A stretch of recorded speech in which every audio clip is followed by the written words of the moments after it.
여호수아 19장 32절에서 39절까지 제목 읽겠습니다. 시작. 납달리 지파의 기업. 네, 납달리 지파입니다. 오늘은요. 자, 여호수아를 통해 이제 정복을 했죠.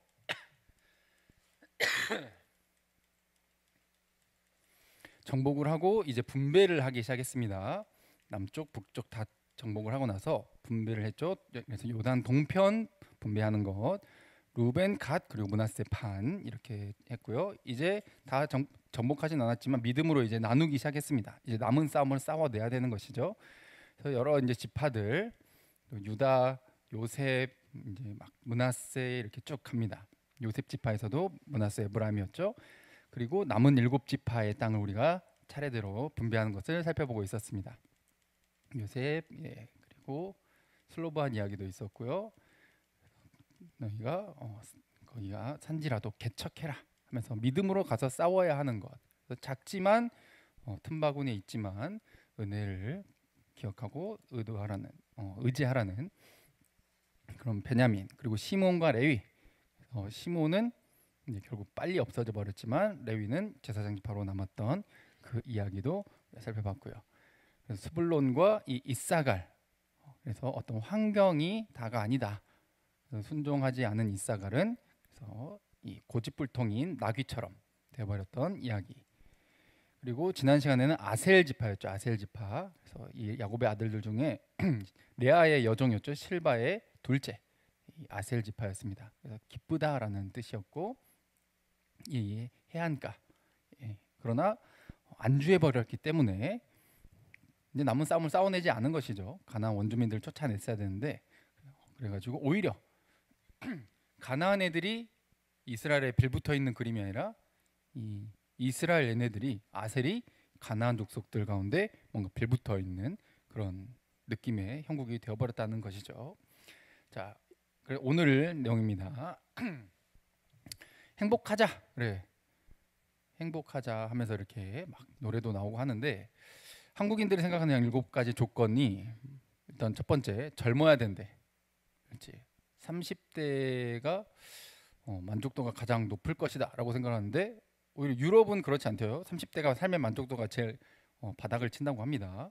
좀 특이하죠.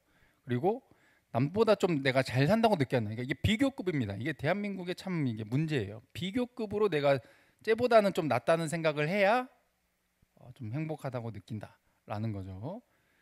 그리고 세 번째, 많이 배워야 된다. 학위는 삶의 만족과 비례한다.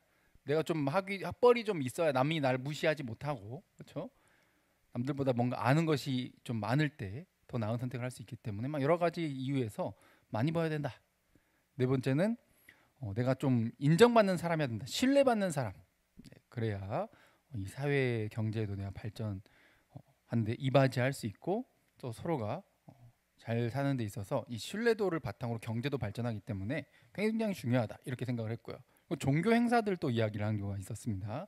뭐 기독교인일 수도 있겠지만 종교의 어떤 종류와 상관없이 열심히 뭐든 열심히 믿으면 된다고 생각한다, 이렇게 생각하는 대답이었던 거죠.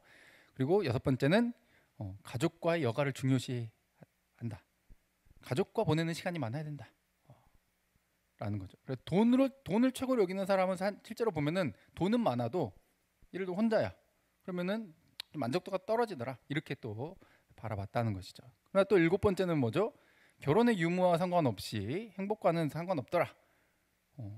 이렇게 대한민국이 이렇게 대답을 했다는 겁니다. 그래서 지금 굉장히 이게 좀 오래된 내용이긴 한데, 유럽은 실제로 그렇게 생각하지 않는다는 거죠.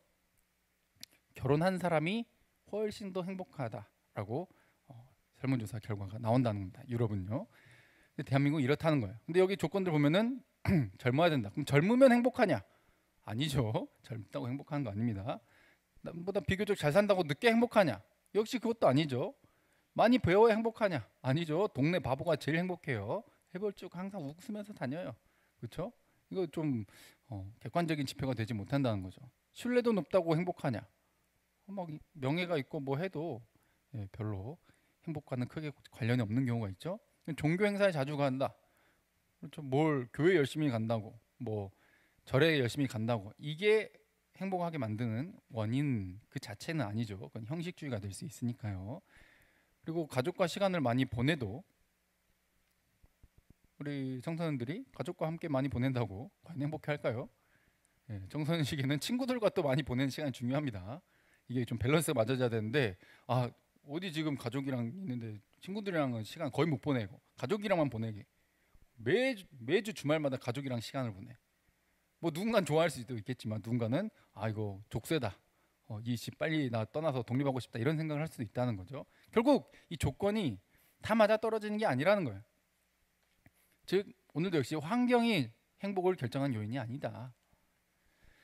작년이 올해죠 올해 지금 2024년도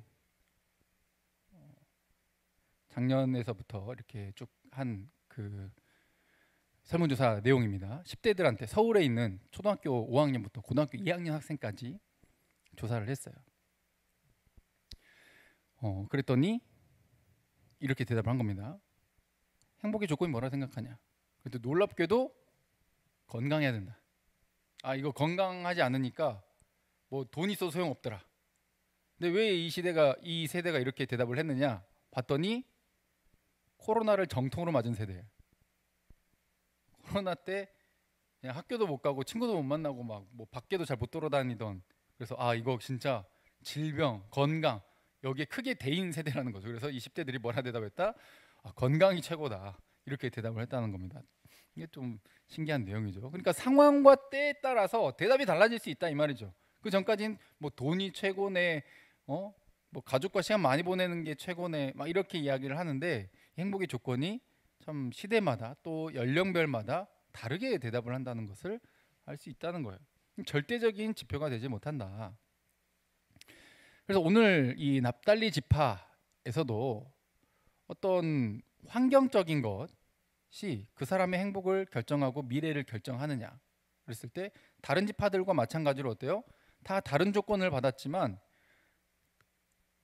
완벽한 지표 그것을 하나님께서는 계속 말씀해 주고 계시는데 그것을 벗어나서 자꾸 다른 데 눈을 돌리니까 참된 만족과 복을 누리지 못하는 결과를 맞아들게 되었다는 것이죠.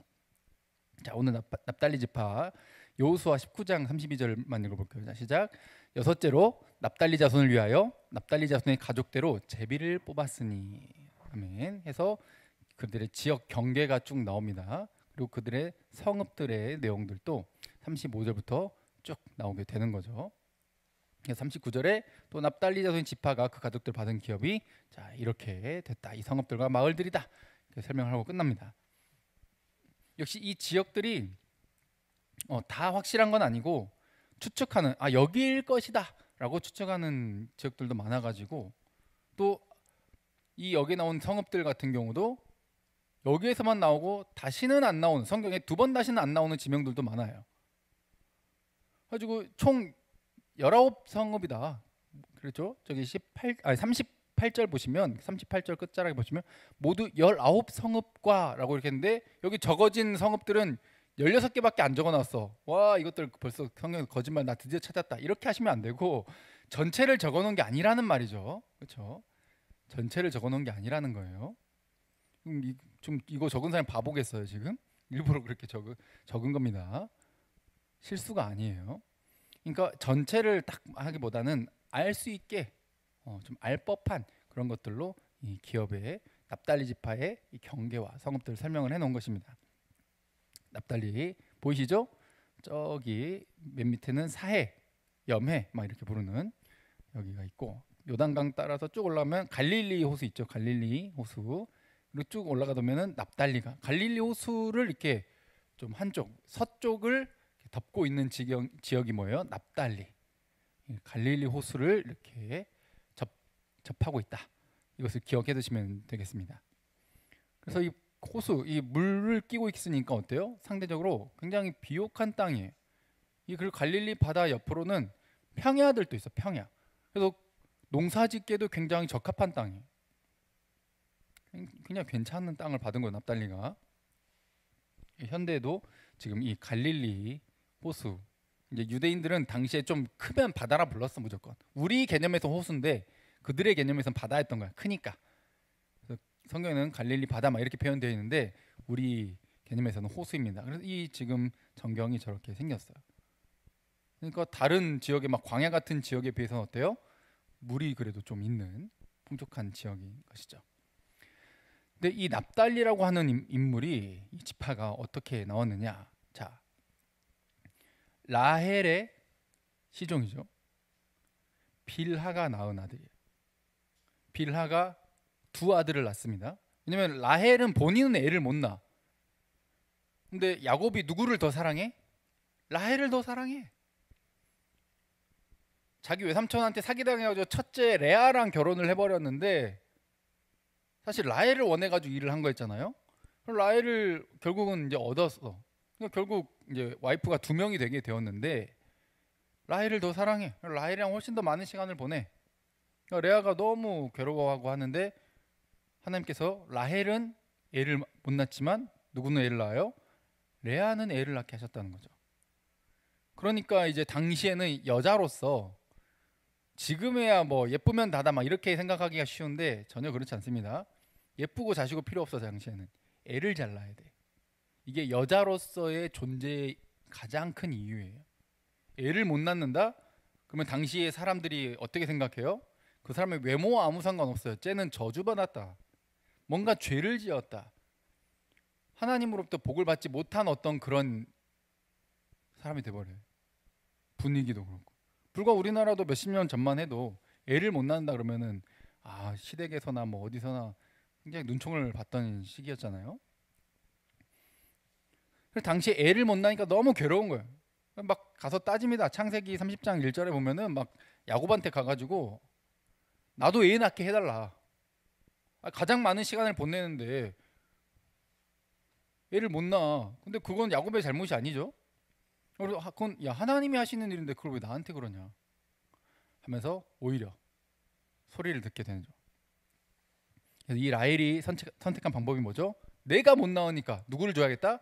내 시녀 빌하를 줘야겠다. 빌하를 통해서 아들을 낳습니다. 그래서 아들이 누구다? 아들이 누구라고요? 납달리. 근데 첫째가 단이에요. 단 지파가 이제 다음 시간에 나올 겁니다. 단이 첫째고 납달리가 둘째예요. 근데 지금 여기 또 제비를 뽑는데 남은 7지파 중에 6번째로 뽑잖아요. 그럼 마지막으로 누가 뽑아? 마지막 7번째로 단 지파가 뽑아요. 근데 사실 태어난 순서대로 하면 단이 빨라 납달리가 빨라? 단이 빠르단 말이지. 근데 나중된 자가 먼저 되는 게 또 여기서 또 나와요. 납달리가 먼저 뽑아요. 납달리가. 그러면서 지금 이 태어났을 때부터 서로 뭐 했어요? 이 두 자매가 서로 경쟁하고 싸우고 막 그래. 첫째였던 그 언니인 레아는 이제 이 아들이 생겼으니까 내 남편이 날 사랑해 주겠지? 이렇게 생각을 하고 남편의 사랑을 엄청 간절히 원해. 근데 얻지 못하지. 근데 라헬은 남편의 사랑은 받지만 뭐가 없어? 자녀가 없어. 아들이 없어. 아들을 간절히 원해. 근데 아들을 갖지 못해. 이런 뭔가 부족함이 있는 상태가 계속 나와요. 성경엔 그렇게 그런 인물들이 계속 나오는 거죠. 결국 시녀를 사용해서라도 내가 뭐 하겠다? 언니와의 싸움에서 이기겠다. 단과 납달리를 낳고 납달리는 뭐라 그랬어요? 내가 언니와 싸워서 이겼다. 이거 보통 싸움 아니다. 야 이거 쉽게 보지 마라. 이거 진짜 쉬운 싸움 아니다. 엄청 큰 싸움이야. 하면서 이게 경쟁했다라는 이것을 직역하면 어떤 신적인 싸움에서 이겼다. 막 이런 의미예요. 굉장한 싸움에서 이겼다. 엄청난 싸움에서 내가 이겨버렸다.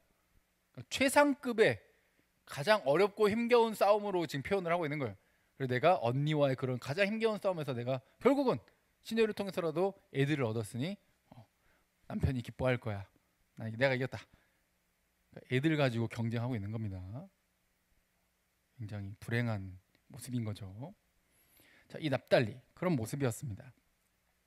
근데 이 납달리를 향해서 야곱은 창세기 49장에 이제 끝자락에 이렇게 예언을 해줍니다. 21절 읽어볼게요. 시작. 납달리는 노인 암사슴이라 아름다운 소리를 바라는도다. 아멘. 노인 암사슴 그러니까 풀려난 암사슴.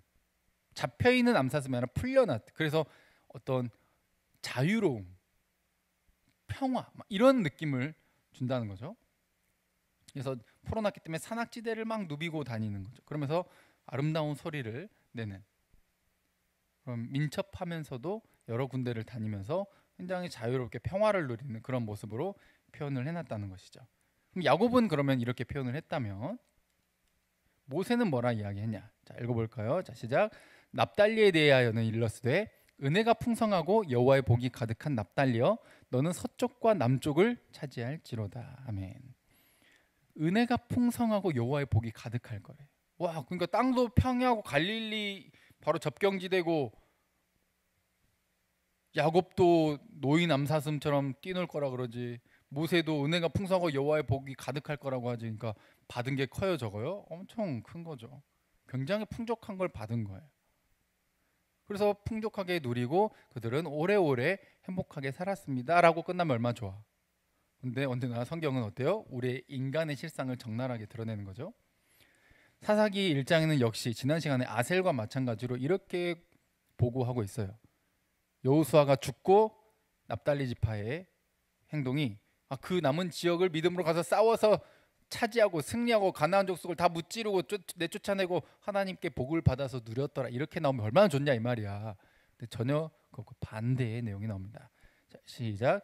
납달리는 베스메스 주민과 베다낫 주민을 쫓아내지 못하고 그 땅의 주민 가나안 족속 가운데 거주하였으나 베스메스와 베다낫 주민들이 그들에게 노역을 하였더라. 아멘. 역시 마찬가지로 쫓아내질 못했다라면서 불순종을 이야기하고 있는. 근데 그들 가운데 거주했다, 똑같이 그렇게 표현되어 있지만 그래도 좀 아셀과는 다른 부분은 이 가나안 족속들을 뭘로 삼아서 노예처럼 부려먹은 거예요. 일을 시켜먹은 겁니다. 그러니까 하나님의 말씀의 순종보다 뭐를 선택한 거예요? 내 경제적인 풍요로움을 선택한 거예요. 얘네와 갈등을 일으키고 굉장히 좀 불편하게 하고 좀 목숨 걸고 싸우고 막 이런 상황을 만들기보다는 어때? 상부상조하자, 같이 살자. 그래서 경제적으로 서로 도움이 될 수 있게 부자 되는 것을 더 먼저 선택을 해버렸다. 하나님의 말씀은 온데간데 없이, 이것을 성경은 뭐라고 고발하고 있어요? 사사기에 불순종이라고 고발을 하고 있어요. 사사기 초반부가 계속 이 이스라엘 백성들의 불순종을 계속 이야기를 해요. 그래서 하나님께서 이 이스라엘 백성들을 이방 민족이 침략해서 벌을 받게 하신다라는 그런 내용인 거거든요. 그래서 하나님이 아무리 좋은 걸 주셨지만 뭐 노인 암사 스민이 은혜가 풍성하고 여호와의 복이 가득할 거라고 이야기를 해도 하나님 저렇게 막 부어줘도 어때? 인간은 그걸 담을 그릇이 안 돼요. 저와 여러분들이 그렇다는 거예요. 달라고만 하는데 내 상태가 올바라야 된다는 거죠. 내 상태가 온전해야 돼. 그런데 저도 여러분들도 어때요? 그 모습 그대로는 너무 연약해. 빈틈투성이에요. 그냥 깨져서 담을 수가 없어. 담기지가 않아. 불가능한 그런 상태라는 거죠. 그럼 이 부분을 한번 보완해 볼까? 저 부분을 보완해 볼까? 학력으로 보완해 볼까? 외모로 보완을 해 볼까? 근데 돈으로 보완을 해 볼까? 안 돼. 이 구멍이 너무 커서, 깨져 있는 상태가 너무 심각해서 다 메꿀 수가 없는 거예요. 인간의 능력으로는 채울 수가 없다는 거죠. 지금 납달리가 그렇다는 거예요. 아무리 많은 것을 받고 여호와의 복이 은혜가 풍성하게 부어져도 그 끝이 뭘로 끝나요? 불순종으로, 죄로 끝나버린다. 이게 성경 전체가 말하는 인간의 실상을 이야기해주고 있는 겁니다. 그 유일한 해법에 대해서 요한복음 4장에는 사마리아 여인을 만난 예수님께서 이렇게 말씀하셔요. 자, 읽어볼까요? 시작. 예수께서 대답하여 이르시되 이 물을 마시는 자마다 다시 목마르리니와 내가 주는 물을 마시는 자는 영원히 목마르지 아니하리니 내가 주는 물은 그 속에서 영생하도록 솟아나는 샘물이 되리라. 아멘. 뭐 건강이 최고니, 돈이 최고니, 배우자가 최고니, 외모가 최고니, 학벌이 최고니, 명예가 최고니 막 그래봤자 채워지지 않는다는 거예요. 이 사마리아 여인은 이번 남자는 진짜 날 행복하게 해주겠지, 이번 남자는 진짜 내가 더 이상 목마르지 않게 해주겠지 하는데 어때요? 계속 목말랐단 말이에요. 그래서 그 여자의 목마름을 사실 채워주기 위해서 먼저 말을 건네시죠. 물을 좀 달라. 근데 사실 예수님이 주시겠다는 이야기예요. 주고 싶다는 거예요. 그렇게 스몰 토크를 통해서 그 여자, 이 사마리아 여자의 가장 메마른 부분, 가장 목마른 부분을 채우러 오셨다는 거예요. 먼저 찾아오셔서 먼저 말을 건네시는 거죠. 예수님께서 주시는 물을 마셔야 돼. 할렐루야. 이것만이 답이라는 거죠. 그 외에는 뭘 해도 채워지지 않아. 또 목말라.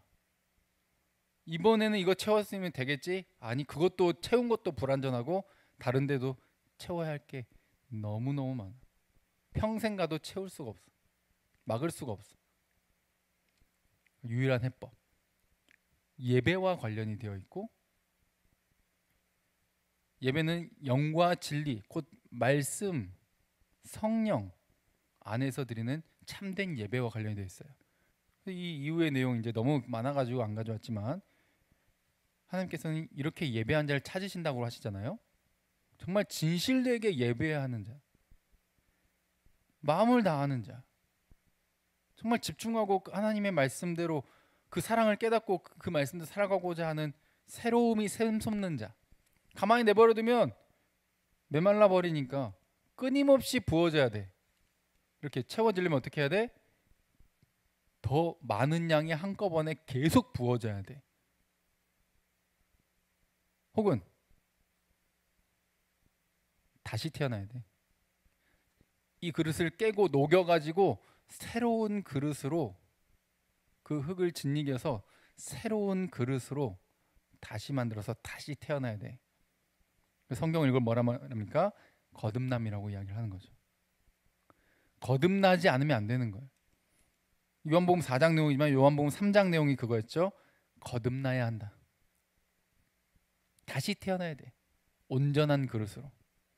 근데 그렇게 온전한 그릇으로 바꿔주시는 분도 하나님, 거기에 채워주시는 분도, 부족한 상태여도 끊임없이 더 많은 양으로 계속 은혜가 머무를 수 있게 부어주고 있는 상태가 끊임없이 샘솟는 예수 그리스도의 말씀, 그 성령, 예수님과 동행하는 그 삶이라는 거죠. 그래서 이 납달리, 풍족한 땅을 받았지만 갈릴리 주변에 이렇게 풍족한 땅을 받았죠. 그런데 그걸 가지고 어떻게 해요? 불순종하더라. 저 부자 되면 하나님 잘 섬길게요. 저 이번 시험만 합격하면 잘 섬길게요. 저 이번에 진짜 이거 지금 준비하고 있는 것만 잘 되면, 저 사람이랑 결혼하게만 해주면, 내가 지금 계획하고 있는 거 이것만, 내 사업만 성공하면 내가 뭐 할게요. 다 입벌구야. 그 막상 가지면 어때요? 안 해. 지파들 보세요. 오늘 납달리도 보세요. 좋은 땅 받아도 안 돼요. 하나님은 선하고 좋은 것을 주시지만 뭘 주었냐? 그 환경적 요인, 그것이 기준이 되지 못한다는 거죠. 참된 복, 참된 행복과 이어지질 못한다는 겁니다. 참된 복과 참된 행복은 순종이랑만 이어질 수 있거든요. 근데 우리의 삶은 연약해서 온전한 순종이 나올 수 없어요. 그래서 이 내용들을 종합해서 이사야서, 구약에는 이렇게 예언을 하고 있어요. 자, 이사야 9장 1절 읽어볼까요? 시작. 전에 고통받던 자들에게는 흑암이 없으리로다. 옛적에는 여호와께서 스불론 땅과 납달리 땅이 멸시를 당하게 하셨더니 후에는 해변길과 요단 저쪽 이방의 갈릴리를 영화롭게 하셨느니라. 아멘. 저 갈릴리 주변 지역이 이제 지금 이방인들이 많이 몰려 사는 그런 지역이었잖아요. 그때 여기에 고통받는 그 흑암이 다시는 없을 거다. 그러면 세상으로부터 멸시를 받아 깡촌 중에 깡촌이야. 요한복음에는 야, 여기서 뭐 선한 것이 날 수 있겠냐, 이런 평가를 들을 정도로 종교 지도자들도 굉장히 내가 저곳으로 간다? 좌천당한 거야. 우리나라처럼 지금 뭐죠? 사람은 뭐 서울로 보내고 이런 멍멍이 소리가 많은데 그냥 지역 차별하는 거예요. 거기는 대단한 게 나올 수가 없는, 가고 싶지 않은, 살고 싶지 않은 그런 지역. 거기 어디요? 스불론 땅과 납달리 지역이라는 거. 이렇게 접경 지역으로 있는 거죠. 멸시를 당하게 하셨지만 후에는 어떻게 된다? 옛날에는 그랬지만 후에는 해변길과 요단 저쪽 이방 갈릴리를 어떻게 하신다? 영화롭게 하신다. 이사야서를 통해 예언이 되어 있죠. 이 영화롭게 된다는 말이 뭘까? 전에는 그렇게 무시받는데, 심지어 예수님 당시에도 무시를 받았어. 근데 바로 이 지역에 뭐가 있냐? 나사렛, 가버나움, 이 지역이 이 납달리와 스불론 지역에 있어요. 나사렛은 예수님께서 자라나신 지역이죠. 그러면은 갈릴리를 영화롭게 하셨다는 말은 뭐예요? 누가 계셨다 여기에? 예수님이 계셨다. 삶의 대부분의 시간을 여기서 보내셨어. 무시받는 땅이었지만, 심지어 예수님이 살아계셨던 그 당시에도 무시를 받았지만, 남들이 뭐라 하든 상관없이 거기 누가 계셨어? 예수님이 계셨어. 할렐루야. 그곳은 이미 영화로운 거예요. 그곳은 이미 흑암이 없는 거예요. 그곳은 이미 빛이 임한 거예요. 왜냐하면 빛 자체이신 예수 그리스도께서 거기에 계셨으니까. 그곳에서 나고 자라셨으니까. 그래서 갈릴리 지역 보이시죠? 갈릴리 주변에 가버나움 있고, 좀 밑에 쪽으로 갈릴리 서쪽으로 좀 가다 보면 나사렛 지역도 보이죠. 가나 지역도 있고, 여기가 스불론 지역이면서 또 가버나움 지역은 어디입니까? 이 납달리 지역이라는 가버나움.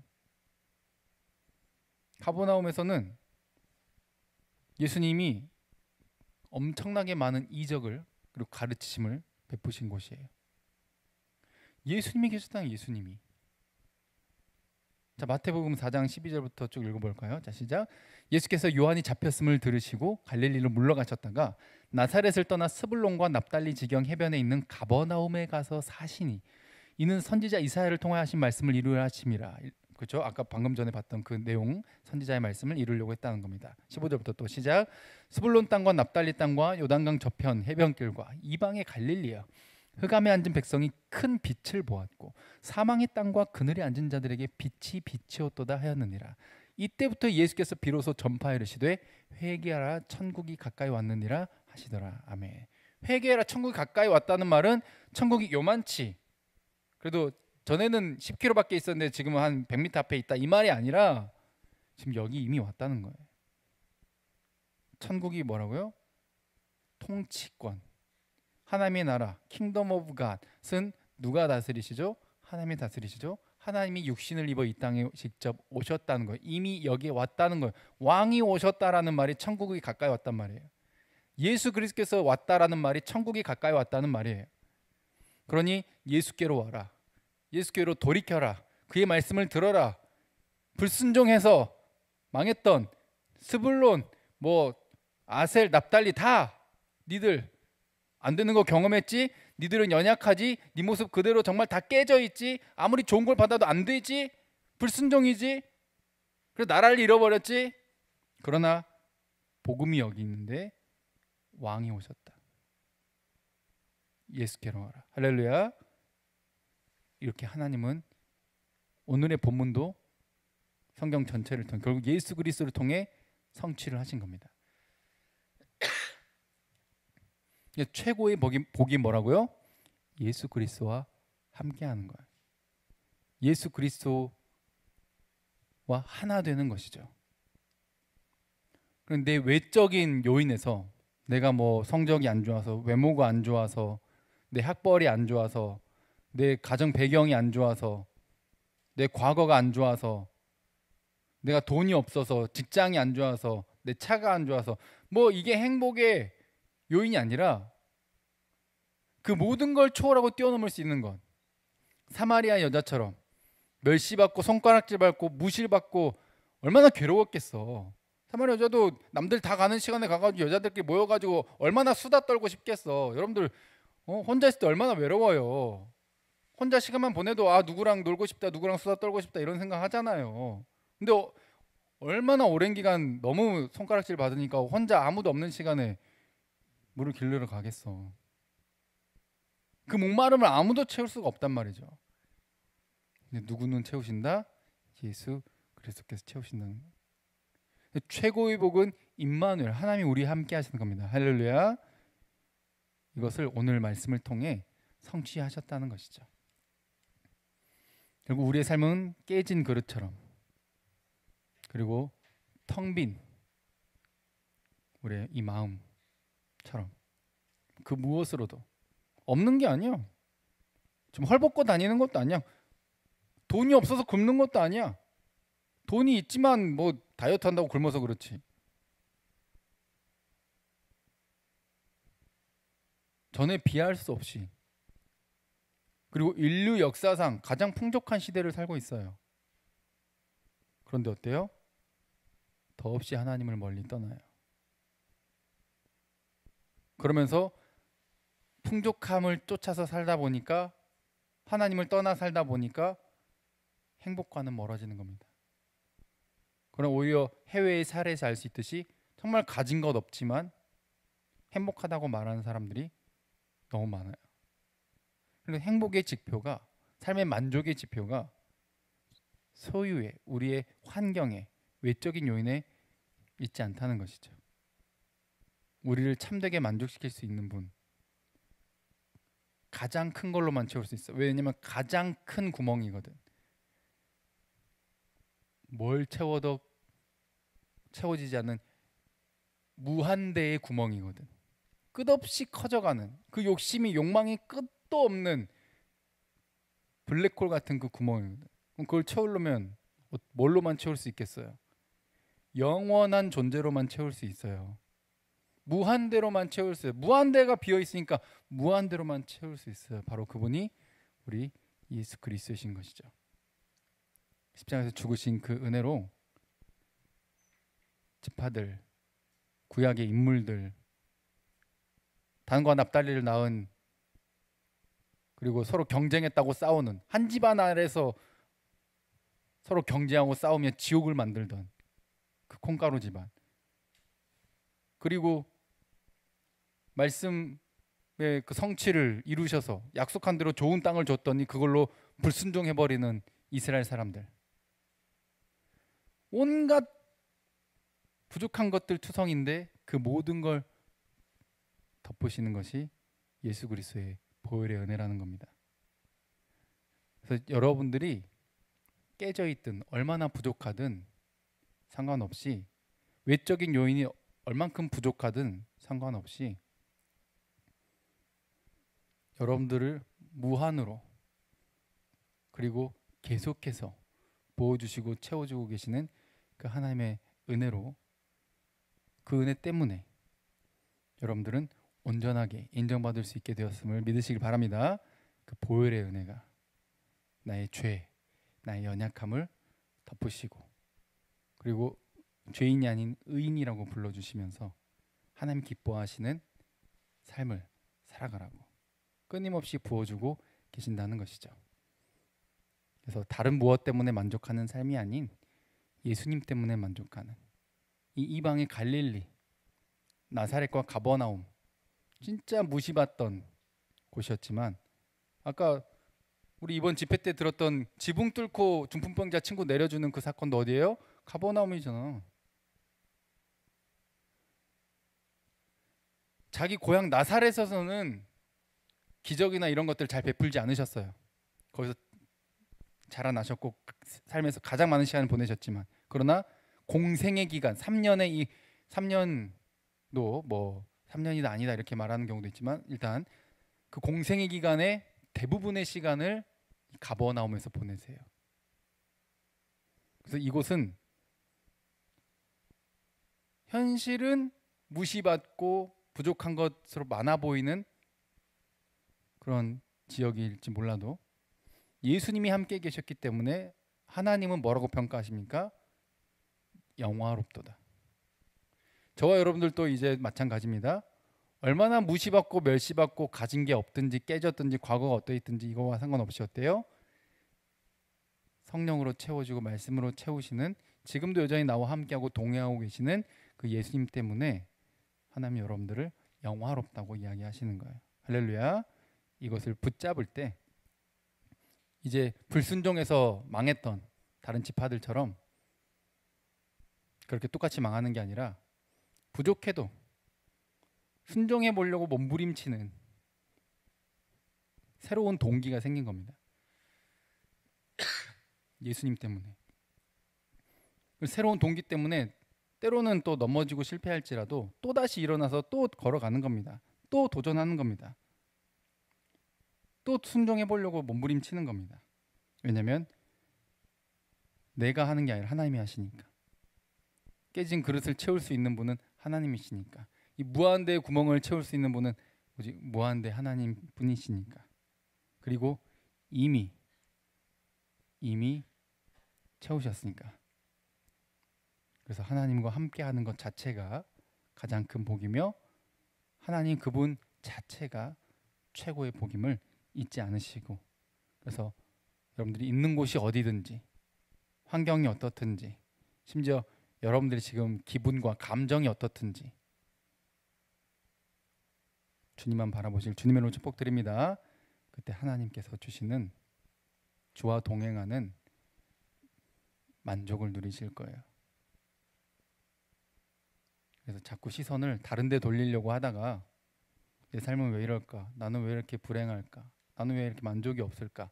이렇게 하지 마시고 그때가 가장 깊은 은혜를 체험할 수 있는 기회이니까 다시 주님께로 눈을 돌려서 주와 동행하며 복을 누리시고 그 복을 전하고 흘려보내는 데 쓰임받는 모두가 되시길 바랍니다. 함께 찬양하고 기도하겠습니다.